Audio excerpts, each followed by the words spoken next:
Newsradio 700 WLW.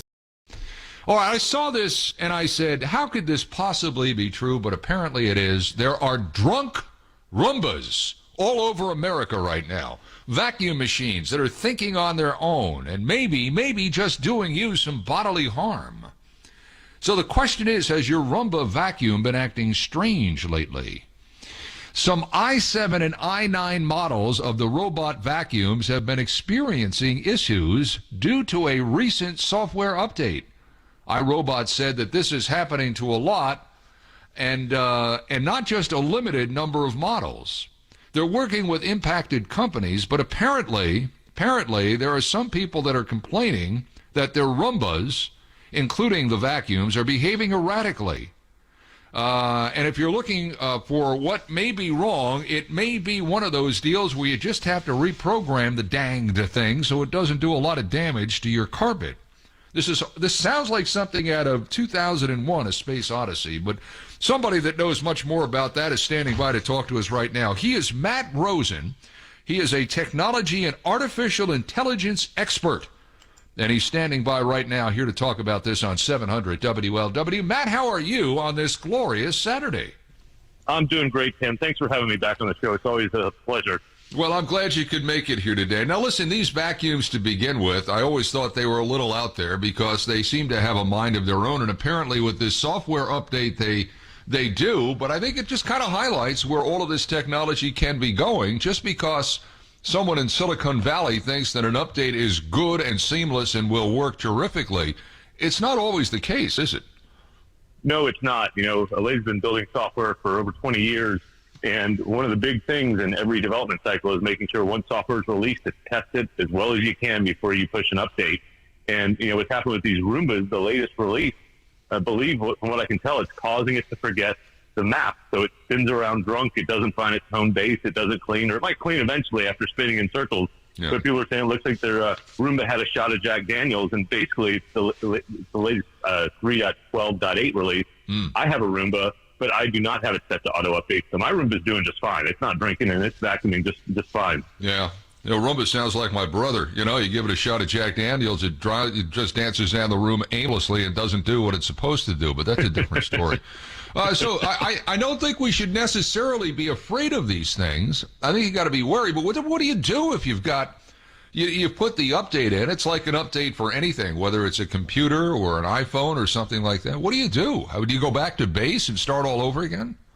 You know, it depends on the device. You know, for the Roomba, you know, if you've upgraded the latest, there have been some users that have just reset it back to default, and apparently it does remap again, and sometimes that fixes it, sometimes not. You know, you can set your devices to either auto update or not. It is recommended because a lot of times they're pushing security patches and new features, but it can be rough. You know, my wife's iPhone got pushed an update and she couldn't get her voicemail for 2 weeks, and it was a known issue between Apple and AT&T, and it was really a pain. But you know, this has just become part of our daily lives. You know, hopefully those that are out there building the software are being more thoughtful about it. Before they do a push, they're doing the proper testing before they release something to production. And then for those of us that are using these devices, really having a good understanding of, you know, how to use them, how to troubleshoot if there is a fix, because there is a wealth of resources out there on the internet for most of these devices. If you're interconnected in your home, and I think most Americans are, if you've got a problem with one, generally you have a problem with another. Like, for example, if you have Nest and if you've got Siri, well, not Siri, I guess it's Alexa, and when one of those things goes bad, they all tend to go bad, don't they? It can happen. Typically, they all each have their own software. And so I'll give you a couple ideas to the listeners of what I've done in my home to make things work a little more seamlessly. So first of all, if you have the ability, if you say have a Google Mesh network, you can set up both a home network and a guest network.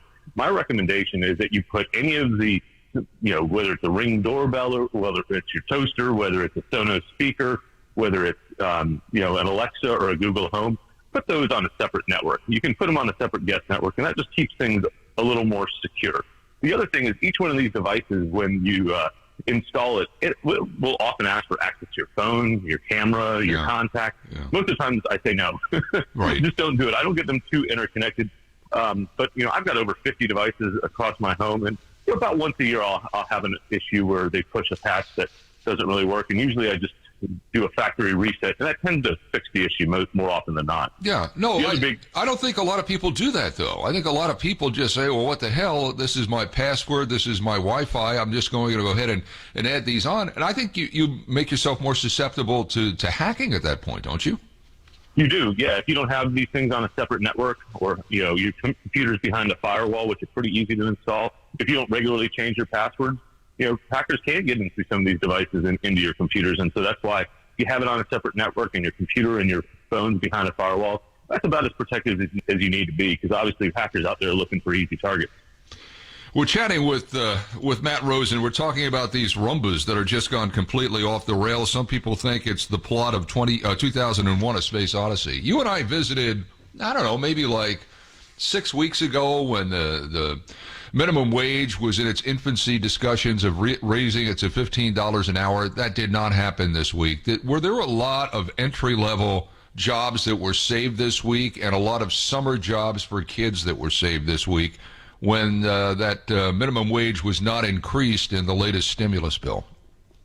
I believe there were. I think $15 minimum wage probably makes a lot of sense in really expensive cities, but in a lot of our parts of the country, that would have potentially bankrupted many small business owners. And furthermore, businesses, when wages go up dramatically, turn to changes in technology, and it's not too hard to implement kiosks. There's restaurants that are going to robot flipping burgers, and I think that a lot of jobs would have been at risk. And so I do think that wage hikes are in the future. People need to prepare for upcoming automation. But it's like when the car took over from the horse and buggy. We never looked back. So anytime there's new automation or something new comes out, there always are more opportunities for people to pursue, in the future. I'll tell you one other thing is, there's a huge shortage, and I think I talked about this the last time, of tradespeople. I'll tell you what, if you're a plumber in Texas right now, you have more business than you can shake a stick at with all the busted pipes. Sure. I think if you're an electrician, I think if you're a plumber anywhere, I think if you're someone who builds things with your hands or repairs things with your hands, maybe a profession that was looked upon as being something you wouldn't do because obviously everybody's got to go to college. I think right now you're probably the most valuable employees in this country. But I also don't doubt, and this doesn't have anything to do with plumbers or electricians. I think there are warehouses everywhere filled with automation systems that will go into place when that minimum wage reaches $15 an hour.